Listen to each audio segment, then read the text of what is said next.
Sitten esimerkki Molokista vielä ihan kotimaasta Suomesta. Aikanaan tästä nyt semmoinen 5 vuotta aikaa ennen kuin aloitettiin hommat Molokin kanssa, niin Molokki sai hakukoneiden kautta liikennettä, kun ihmiset etsi sipsipussin kierrätys, ihan suoraan Molok tai sitten toimitusjohtajan nimellä. Ne oli ainoat 3 hakusanaa, millä Molok sai liikennettä. Koko myynti perustui puhtaasti 100% Molokin jakeluketjuun ja paikallisten myyjien omaan aktiivisuuteen.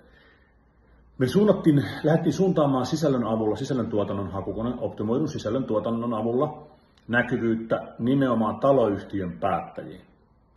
Ja sitten meni reilu vuosi, ehkä 1,5 vuotta, niin myyjät raportoi, että heidän ei tarvitse enää yhtäkään e-mailia lähettää eikä yhtäkään puhelinsoittoa soittaa. Joka ikinen Molokin jälleenmyyjä ja myyjä keskittyy vaan vastaamaan sisään tuleville liideille. Minkä takia?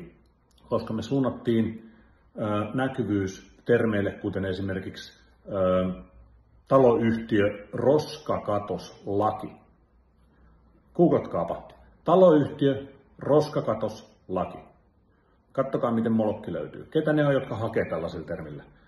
No ne on tietysti ihmisiä, jotka suunnittelee, miten tämä taloyhtiön jätehuolto rakennetaan.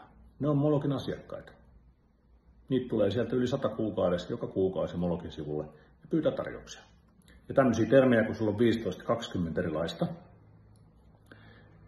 niin sä oot automatisoinut sun prospektoinnin. Ja sitten kun sä haluat tehdä sen saman seuraavassa maassa, niin totta kai se strategia on eri, mutta sun pitää tehdä se samat stepit seuraavassa maassa.